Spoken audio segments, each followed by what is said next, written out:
जोहार जय मूल निवासी। आए दिन हम देखते हैं कि देश में हिंदू मुसलमान का माहौल खड़ा करने का प्रयास मीडिया द्वारा किया जा रहा है। मुस्लिम लोगों को टारगेट करना, उनको बदनाम करना या उनके प्रति घृणा फैलाने का जो अभियान है वो ब्राह्मणवादी मीडिया के द्वारा लगातार चल रहा है। खासकर 2014 से, जब से बीजेपी सत्ता में आई है, जब से आरएसएस के नियंत्रण में देश की सत्ता आई है, केंद्र की सत्ता आई है, तब से हम ये लगातार देख रहे हैं कि देश में हिंदू मुसलमान का वातावरण या हिंदू मुसलमान के नाम पर ध्रुवीकरण करने का काम हो रहा है। और इसी के चलते कुछ पत्रकारों पर एफआईआर भी दर्ज हुए हैं, मुकदमे भी चल रहे हैं।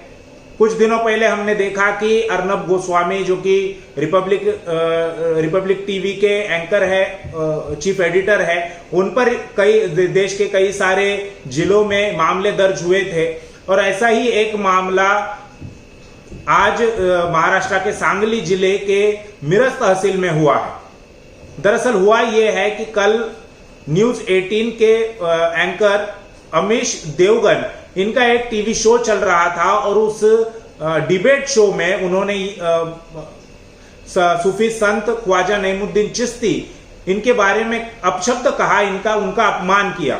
उन्होंने ये कहा कि ख्वाजा नईमुद्दीन चिश्ती ये डकैत थे, लुटारू थे, लूटने के लिए आए थे, चोर थे, डाकू थे। इस प्रकार की बातें उन्होंने अपने टीवी शो में कही और इसी को लेकर मुस्लिम समाज जो है उनकी भावनाएं आहत हो गई। मुस्लिम समाज का गुस्सा बाहर आ गया और उन लोगों ने आज सांगली जिले में एक एफआईआर अमीश देवगन इनके विरोध में दाखिल की है।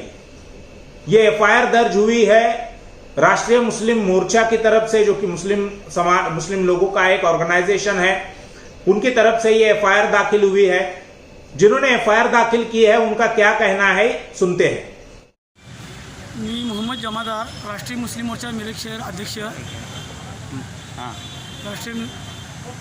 राष्ट्रीय मुस्लिम मोर्चा अध्यक्ष मिरज शहर। न्यूज 18 अमीश देवगन यांनी जे हजरत सुफी संत ख्वाजा सय्यद गरीबनाथ रहमतुल्लाह यांच्याबद्दल जी विटंबना केलेली आहे त्याच्यावर कडक ते कडक कारवाई व्हावी आणि भारतामध्ये जे जातीय तेढ निर्माण करून शांतता भंग करण्याच्या या संविधानाच्या कायद्याच्या ह्यामध्ये कडक कारवाई करण्यात यावी। जहां एक तरफ देश कोरोना महामारी से जूझ रहा था, उस वक्त भी इसी ब्राह्मणवादी मीडिया ने मुस्लिम समाज को टारगेट किया।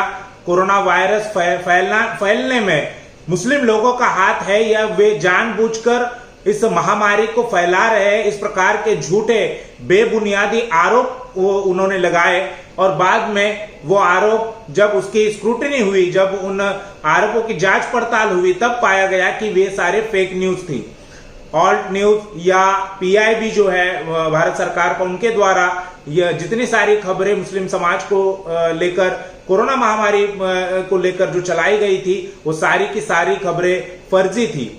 और इसी प्रकार की फर्जी खबरें चलाने में, इसी प्रकार के मुस्लिम समाज को टारगेट करने के लिए एफआईआर दर्ज हुई है। अमीश देवगन, जो कि न्यूज 18 के एक पत्रकार है, जर्नलिस्ट है, एंकर है, उनके द्वारा इस प्रकार के ख्वाजा नईमुद्दीन चिश्ती, इनके बारे में अपशब्द कहना, ये अपने आप में एक गैर जिम्मेदाराना हरकत थी। लेकिन मुस्लिम समाज को टारगेट करने की जो मानसिकता है, मुस्लिम समाज के विरोध में घृणा फैलाने की जो मानसिकता है, इसी वजह से ये सारा ये सब कुछ हुआ है और उन पर सांगली जिले में एफआईआर दर्ज हुई है। अब इसके आगे मुस्लिम समाज और क्या कुछ रुख अपनाएगा, ये देखने वाली बात होगी, क्योंकि मुस्लिम समाज की भावनाएं बहुत ज्यादा बड़े पैमाने पर आहत हुई है। ख्वाजा नईमुद्दीन चिश्ती जो सूफी संत थे, समानता मानवता का प्रचार करने के लिए वे भारत में आए थे, उनका बहुत बड़ा योगदान है मानवता के लिए। मुस्लिम समाज में उनका बड़ा आदर है, बड़ा आदर भाव है। और उनको अमीश देवगन, इन्होंने जो अपशब्द का इस्तेमाल किया है, इस वजह से मुस्लिम समाज में बहुत गुस्सा भरा हुआ है। अभी तो केवल एफआईआर हुई है, अभी आगे देखना है कि मुस्लिम समाज इस मुद्दे को लेकर क्या कुछ रुख अपनाता है।